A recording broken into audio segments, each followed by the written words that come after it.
குழந்தைக்கு வந்து மாதவிடாய் வந்தபோது அந்த குழந்தைய வந்து வெளியே நிக்க வச்சிருக்காங்க. வழக்கு பதிவு இதுல வந்து காவல்துறை புகார் கொடுக்கப்பட்டிருக்கு. ஏற்றுக்கொள்ள முடியாத விஷயம். மாதவிடாய்னா என்ன? இது வந்து தீண்டத்தகாததா? அது வந்து ஒரு தாயினுடைய கருவறையில் இருந்து வரக்கூடியது. அப்படிப்பட்ட மாதவிடாயிலிருந்து தான் ராஜ்மோகன் பிறந்திருக்கிற அமைச்சராக இருக்கிறேன். இதை போன்ற பிற்போக்குத்தனமான விஷயங்களுக்கெல்லாம் நம்ம வந்து ஏற்றுக்கொள்ளவே முடியாது. இருந்தபோதும் அந்த விஷயம் குறித்து உடனடியாக விசாரித்து முதல் கட்ட தகவல்களை சேகரம் செய்து எனக்கு தரும்படி அதிகாரிகளிடம் கேட்டிருக்கிறேன்.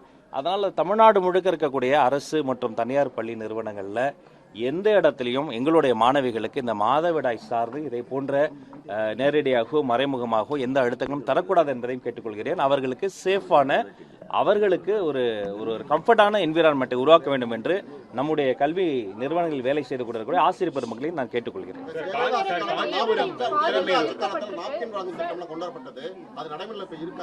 ஏற்கனவே நான் சொல்லியிருக்கிறேன், இதற்கு முந்தைய அதிமுக ஆட்சிகளில் என்னென்ன நல்ல திட்டங்கள் கொண்டு வரப்பட்டதோ அதையெல்லாம் மேம்படுத்தப்பட்டு தொடரவும் செய்வோம். அதே சமயம் அதில் ஏதாவது லீக்கேஜ் இருந்தால், ஒரு உதாரணத்துக்கு சொல்கிறேன், ஒரு 10 பயனாளர்கள் இருக்காங்கன்னு ஒரு கணக்கு அனுப்பிச்சிட்டு 6 பயனாளர்கள் மட்டும்தான் இருக்கிறாங்க, இடைத்தரகர்கள் வந்து அந்த காசு மிச்சம் இருக்கக்கூடிய 4 பயனாளர் காசு இருந்தால் அதை கண்டறிந்து அது கலைந்து சரி செய்யப்பட்டு மற்றபடி எல்லா நல்ல திட்டங்களும் தொடரும், இதுவும் தொடரும். சார் ஒரு கேள்வி, சீஃப் மினிஸ்டரோட புகைப்படத்தை மாட்டணும் அப்படின்னு சொல்லிட்டு உள்ள போய் ரீல்ஸ் எடுத்தது அப்படி போட்டு ட்விட்டர்ல சோஷியல் மீடியாவில் வைரலாக போயிட்டு இருக்காங்க. சகல கட்சி நண்பர்களுக்கும் தோழர்களுக்கும் ஒன்று சொல்லிக்கிறேன். எங்களுடைய பள்ளிக்கூடங்கள் என்பது அறிவியலாளர்களும் ஆளுமைகளும் கல்வியாளர்களினுடைய திருவுருவப் படங்களும் மாட்டணும். ஐயா அப்துல் கலாம் படத்தையும் அங்கே நம்முடைய மண்ணின் மைந்தர்களாக இருக்கக்கூடிய இஸ்ரோ சிவன், மயில்சாமி அண்ணாதுரை அதை போன்றவர்களினுடைய படத்தை மாட்டினால் உள்ளபடியே மாண்புமிகு தமிழ்நாடு முதல்வர் அப்போதுதான் மகிழ்வார். இனிமே கல்வி நிறுவனங்கள்ல இதை போன்ற நம்மளுடைய அரசியல் தலைவர்கள் எந்த கட்சியுமே அது மாதிரி பண்ண வேண்டாங்கிறதை நான் கேட்டுக்கிறேன். சார் ஒரு கேள்வி சார், அதாவது சிறப்பு மாணவர்கள் பற்றி நீங்க நிறைய விஷயங்கள் பேசியிருக்கிறீங்க. ஆனா களத்துல பார்க்கும்போது சென்னையில 10 மாநகராட்சி பள்ளி வளாகங்களுக்குள்ள சிறப்பு மாணவர்களுக்கான மையங்கள் இயங்கிட்டு இருக்கு. கிட்டத்தட்ட 350 பிள்ளைகள் அங்க இருக்கிறாங்க. ஸோ அங்கே அந்த பிள்ளைகளுக்கான சரியான ஒரு வசதிகள் இல்லை அப்படிங்கிற ஒரு தகவல் வருது. குறிப்பாக சூளையில் இருக்கக்கூடிய மாநகராட்சி நடுநிலை பள்ளி வளாகத்துக்குள்ள 32 சிறப்பு மாணவர்கள் படிக்கக்கூடிய ஒரு மையம் ரன் ஆகிட்டு இருக்கு. அங்கே அவர்களுக்கு கழிப்பறை வசதி கூட இல்லைன்னு தகவல் வந்தது. நான் நேரில் போய் பார்த்தேன். 2 கழிப்பறை, ஒன்று உடஞ்சு கிடக்குது, யூஸ் பண்ண முடியாது. இன்னொரு கழிப்பறையில் தண்ணியே வெளியே போகாதுங்கிற சுச்சுவேஷனில் இந்த டீச்சர், அந்த சிறப்பு மாணவர்கள், பேரண்ட்ஸ்ல அவ்வளோ அவஸ்தைப்படுறாங்க. இது வரைக்கும் எந்த நடவடிக்கையும் எடுக்கல. இரண்டாவது விஷயம், ஒருங்கிணைந்த பள்ளிக்கல்வி திட்டத்தின் சார்பா ஒவ்வொரு பள்ளிக்கும் அவங்களுடைய அடிப்படை தேவையை பூர்த்தி செய்வதற்காக ஒரு பள்ளிக்கு, ஒரு மையத்துக்கு 2 லட்சம் ரூபாய் 20 லட்சம் ரூபாய் சாங்ஷன் பண்ணிருக்காங்க. இதையும் முழுசா பயன்படுத்தாம நிறைய முறைகேடு நடந்திருக்குன்னு தகவல் வந்திருக்கு. நான் சொன்ன பள்ளிகளில் 2 லட்சம் ரூபாய் கணக்கு அமைச்சிருக்காங்க. ஆனா எந்த வேலையுமே நடக்கல. நான் நேரில் போய் பார்த்தேன். இதை பத்தி நீங்க விசாரிச்சீங்கன்னா இந்த சிறப்பு மாணவர்கள் இந்த நேர்காணல் முடிஞ்ச உடனடியாக அண்ணங்கிட்ட அந்த சம்பந்தப்பட்ட பள்ளிக்கூடத்தினுடைய ஆசிரியர்களுடைய எண்கள் வாங்கப்பட்டு உடனடியாக ஆய்வு பணியை மேற்கொள்கிறேன். இன்னொரு முக்கியமான விஷயத்தை நீங்கள் அதை டச் பண்ணாதான் சொல்கிறேன். வகுப்பறை இல்லாத கழிப்பறைக்கு கூட ஒரு பயன் இருக்குது. அது ஒரு காமன் டாய்லெட்டை யூஸ் பண்ணலாம். கழிப்பறை இல்லாத வகுப்பறைக்கு பயன் இல்லை. ஒரு வகுப்பறையில் பாடம் சொல்லித்தரோம், கழிப்பறை தான் இந்த இயற்கை உபாதைகளுக்கு ஒரு உகந்த இடமாக இருக்குது. அப்போ இந்த கழிப்பறை மேம்படுத்தப்பட்ட வகுப்பறைகள் வந்து நீட் ஆஃப் தி ஆர். நான் முதலில் போட்ட கையெழுத்து என்னவாக இருக்கும் அப்படின்னு நண்பர்கள்லாம் யோசிச்சிருப்பாங்க. சில பேர் அதும்பாங்க இதும்பாங்க. நான் முதலில் பள்ளிக்கல்வித்துறை அமைச்சரான பிறகு போட்ட முதல் கையெழுத்து தமிழ்நாடு முழுக்க இருக்கக்கூடிய கழிப்பறைகளை இந்த பூட்டப்பட்ட கதவுகளுடன் கூடிய கழிப்பறையாக இருக்கா என்று ஆய்வு செய்து அதை மேம்படுத்துவதற்கான கையெழுத்தை தான் போட்டேன்.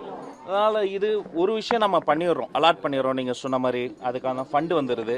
ஒரு திட்டம், அதுக்கு ஃபண்டு அப்படின்னு நம்ம முடிச்சிடக்கூடாது. அதோடைய இம்பாக்ட் என்ன, அடுத்த மாதம் மெயின்டெனன்ஸ் எப்படி இருக்குது, 3 மாதத்துக்கு ஒரு வாட்டி மெயின்டெனன்ஸ் எப்படி இருக்குது, இது 6 மாதத்துக்கு பிறகு அதை வந்து ரீப்பேர் ஏதாவது நடக்குதா, வருஷத்துக்கு ஒரு வாட்டி அது மறுபடியும் பெரிய லெவலில் மாற்றணுமான்னு தொடர்ச்சியாக மெயின்டெனன்ஸ் சார்ந்த ஆய்வு, இன்ஸ்பெக்ஷன் பணிகளை மேற்கொள்ளணும்.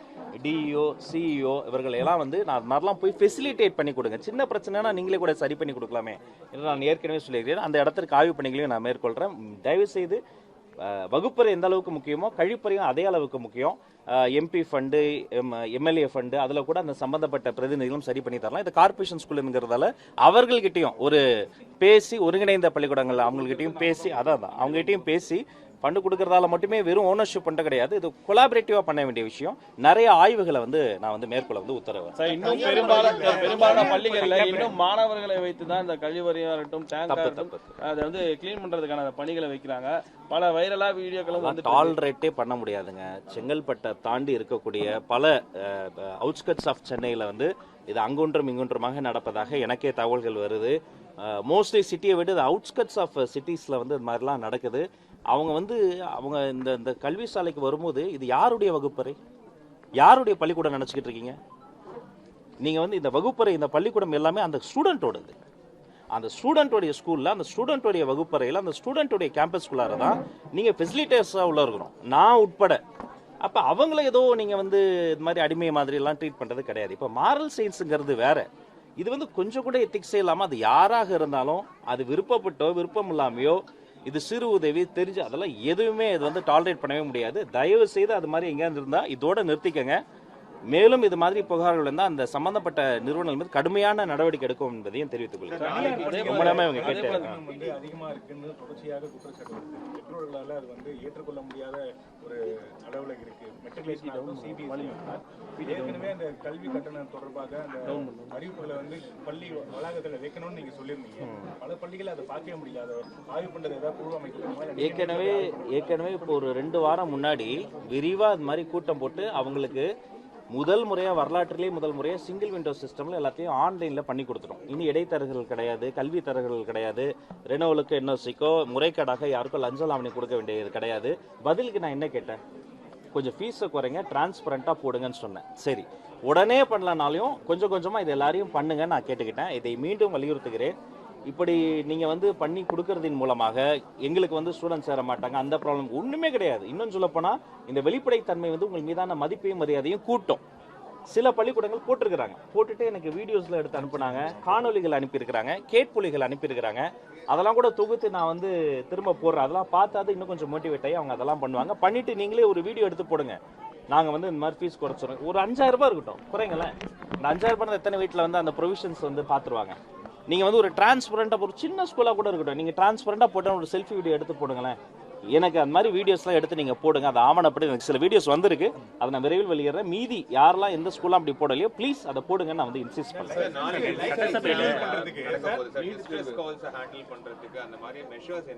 இல்லை, இப்போ டெக்ஸ்ட் புக்லேயே வந்து நம்ம வந்து அந்த ஹெல்ப்லைன் நம்பர்ஸ்லாம் கொடுத்துருக்குறோம். சம்மந்தப்பட்ட அந்த கல்வி நிறுவனங்களில் சில டீச்சர்ஸ்லாம் கூப்பிட்டு பிடிஏ கல்வி மேலாண்மை கூடலாம் அதை பற்றி விவாதித்திருக்கிறோம்.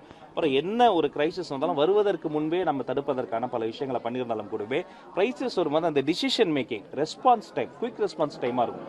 எந்த ஒரு கிரைசிஸாக எந்த ஒரு ப்ராப்ளமோ அது ஸ்டூடெண்ட் சென்ட்ரிக்கோ அந்த கேம்பஸில் எது நடந்தாலும் அந்த ரெஸ்பான்ஸ் டைம் இன்னும் குயிக்காக இருக்கணுங்கிறதையும் நம்ம வந்து சுட்டி காட்டியிருக்கோம்.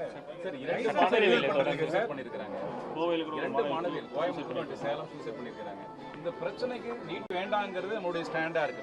என்ன பண்ண போறோம், இதுல சொல்யூஷன் என்னைக்கு தான் வரும்? இல்லை, எந்த ஒரு பிரச்சனைக்குமே தங்களுடைய விலை மதிப்பில்லாத உயிரை மாய்த்துக் கொள்வது என்பது தீர்வாக இருக்காது. இந்த பிரச்சனை இல்லை, எந்த ஒரு பிரச்சனைக்குமே. அப்போ தொடர்ச்சியான கவுன்சிலிங் செஷன்ஸ், மோட்டிவேஷன் செஷன்ஸ் மற்றும் தலைமைத்துவ வகுப்புகளும் தமிழ் பாட வகுப்புகளையும் இது அதிகப்படுத்துறதன் மூலமாக தான் இதை வந்து நம்ம வந்து கொஞ்சம் கொஞ்சமாக நல்லிஃபை பண்ண முடியும். இப்படி தான் ஒரு காலத்தில் வந்து போலியோ, யானைக்கால் போன்ற பெருவியாதிகள்லாம் இருந்தது. தொடர் விழிப்புணர்வு, வெறும் மருந்து மாத்திரையால் மட்டும் கிடையாது, விழிப்புணர்வு அதிகப்படுத்தப்பட்டது, சரி செய்யப்பட்டது. அப்போ உலகம் முழுக்கவே இந்த பிரச்சனை இருக்குது, வளர்ந்த நாடுகளில் கம்மியாக இருக்குது. அப்போ நம்மளை போல வளரும் நாடுகளில் விழிப்புணர்வு நிகழ்ச்சிகளை இன்னும் அதிகப்படுத்தணும். அதற்கான ஒரு திட்டம் வைத்திருக்கிற விரைவில் அறிவிப்பு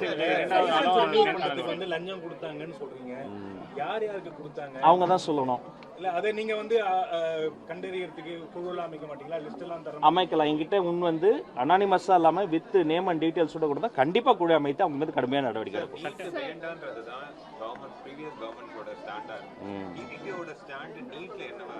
நாமளும் அதே தான் சொல்றோம். குழந்தைகளை கஷ்டப்படுத்தக்கூடிய எந்த ஒரு வலிந்து திணிக்கப்படுகிற எந்த ஒரு தேர்வு முறையும் வேண்டாம் தான் நாங்கள் தொடர்ந்து ஆட்சி வருவது முன்பு அதே தான் சொல்றோம், இப்பவும் அதே தான் சொல்றோம். இருந்தாலும் இப்போ வந்து எக்ஸாம்ஸ்லாம் நடந்துகிட்டு இருக்கும் பொழுது அது எங்களுடைய கொள்கையில் அதில் இருக்கிறதால இந்த குழந்தைகள் பாதிக்கப்பட்டு விடக்கூடாது என்பதற்காக அரசியல் ரீதியாக சட்ட ரீதியாக அதற்கான முன்னேற்பாடுகளை செய்து கொண்டு தான் இருக்கிறோம்.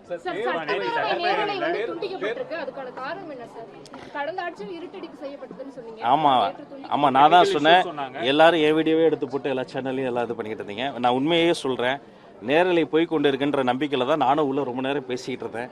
அப்புறம் இடையில வந்து வெளியில நான் வந்து ரெஸ்ட் ரூம் வரும்போது தான் அப்புறம் சொன்னாங்க, அங்கேருந்து காவலாளிகள்லாம் ரொம்ப நல்லா பேசுறீங்க ஐயா அப்படிலாம் பாராட்டி சொல்லிட்டு லைவ் போல இருக்கு அப்படின்னாங்க.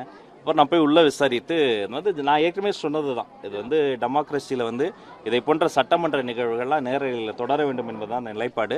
சம்பந்தப்பட்ட துறை அதிகாரிகள் அனைவரோடும் பேசி மிச்சம் இருக்கக்கூடிய நாட்களில் நேரலை தொடரும் என்பதுதான் எங்களுடைய நிலைப்பாடு. இல்லை அதான் இது இப்போதான் அசம்பிளி முடிஞ்சது, அதை நான் விசாரிச்சு சொல்றேன். பட் நேரலை தொடரும். இனி அது மாதிரி நான் உள்ள இருந்ததால அதை பத்தி எனக்கு தகவல் இல்லை. வெளில போய் தான் உண்மை, நான் வெளில போய் தெரிஞ்சுக்கிட்டேன், இடையில வெளில போனாலும் தெரிஞ்சுக்கிட்டேன். அதுக்கப்புறம் நான் சொல்லிடுறேன். ரொம்ப அதாவது காட்டவே முடியாத மாதிரி ஏதோ ஒரு பிரச்சனைகள் நடந்தால் அது மாதிரி டிசிஷன் எடுக்கலாம். ஒரு சின்ன முடிவு எடுத்து, ஏன்னா அது வந்து மக்கள் பார்க்குறாங்க, குழந்தைகள் பார்க்குறாங்க போது ரொம்ப ஆபாசமான வார்த்தைகளோ ரொம்ப அன்பார்லிமெண்ட்ரியான திங் வரும்போது ரொம்ப கயாசம் வரும்போது போகலாம். மற்றபடி ஸ்மூத்தாக தான் அது போச்சு. அதனால அதை நான் கலந்து பேசி இனி இப்படி நடக்காம பார்த்துக்கலாம். நேரலை தொடரும். ராயபுரம் எம்எல்ஏ அடிக்க பாய்ந்தார் சொல்லி அப்படிலாம் இல்லைங்க. அவர் எங்க அடிக்க பாய்ச்சாரு? அவர் பின்னாடி இருந்தாரு, என்ன விஷயம் எனக்கு தெரியாம கொஞ்சம் எழுந்து பார்த்தாரே தவிர அப்பெல்லாம் இல்லை. வன்முறையில இருந்தது ஸ்மூத்தா தான் போச்சு. நன்றி. சிபிஎஸ்இ 12ஆம் வகுப்பு தேர்வு ஸ்கேன்ல ரீவேல்யூஷன் ரீடோட்டல்ல நிறைய இஷ்யூ ஆச்சுங்கிறது எல்லாருக்கும் தெரியும். தமிழ்நாட்டிலையும் அதே போல ஒரு விஷயம் நடந்திருக்கு. தேர்வுத்துறையில இந்த முறை வந்து ஸ்கேன் காப்பி ரிலீஸ் பண்றதுல ரொம்ப டிலே ஆச்சு. இந்த முறை இப்பதான் பண்ணிருக்காங்க. அதுவும் 16ஆம் தேதி வரைக்கும் லாஸ்ட் நைட் சொல்லி ஒரு நாள் எக்ஸ்டெண்ட் கொடுத்துருக்காங்க, அவ்வளவுதான். பட் இதுல வந்து முதல்ல டெண்டர் எடுத்த ஒரு நிறுவனம், தகுதி இல்லாத நிறுவனம், வெறும் 2 மிஷினை தூக்கிட்டு வந்துட்டு டிபிஐக்குள்ள வச்சுக்கிட்டு நாங்க ஸ்கேன் எடுக்கணும்னு வந்திருக்காங்க. அது விஷயம் உள்ள பேப்பர் பண்ணணும்னு தெரிஞ்சு அங்க ஓடி போயிட்டு இருக்காங்க. திருப்பி தேடி பிடிச்சி 2வது நிறுவனத்தை வச்சுதான் பண்ணதுனால லேட் ஆயிருக்குங்கிற ஒரு தகவல் வந்திருக்கு. ஸோ இனிமேல் வரக்கூடிய ஆண்டுகள்ல இந்த மாதிரி இஷ்யூஸ் வராமல் இருக்கிறதுக்கு நம்ம என்ன ஸ்டெப்ஸ் எடுக்கணும்? டிபிஐ மட்டும் கிடையாது, பல இடங்கள்ல வந்து ஏற்கனவே நான் சொன்ன மாதிரி யாரும் நம்ம பேரை மிஸ்யூஸ் பண்ணி இந்த அமைப்புகள் சிண்டிகேட்டு இந்த 2-3 பேர் சேர்ந்துக்கிட்டு எனக்கு அமைச்சரே தெரியும், எனக்கு வந்து இவங்கள தெரியும் அவங்களுக்கு நம்பாதீங்க. முறைகேடுகள் செய்த காலம்லாம் முடிஞ்சு போச்சு. இது வரைக்கும் எப்படி இருந்ததோ அதை தூக்கி போட்டுருங்க. ஒவ்வொரு டிபார்ட்மெண்ட்லையுமே அந்த சிஸ்டமை க்ளீன் பண்ணிக்கிட்டே வரும். அதனால் இது நீங்கள் நார்மலாக நேர்மையான முறையில் டெண்டர் எடுத்து ஒரு பிஸ்னஸ் பண்ணுறது என்பது வேறு. இருக்கிற எல்லா குறுக்கு பாதையிலையும் போய் இது மாதிரி மாணவர்களினுடைய வாழ்க்கையோடு விளையாடு என்பது வேறு. இந்த சம்பவம் குறித்து இன்னும் ஆழமாக விசாரித்து டெஃபினெட்லி நான் ஒரு நல்ல முடிவு எடுத்து உங்களுக்கு சொல்லுவேன். Thank you so much.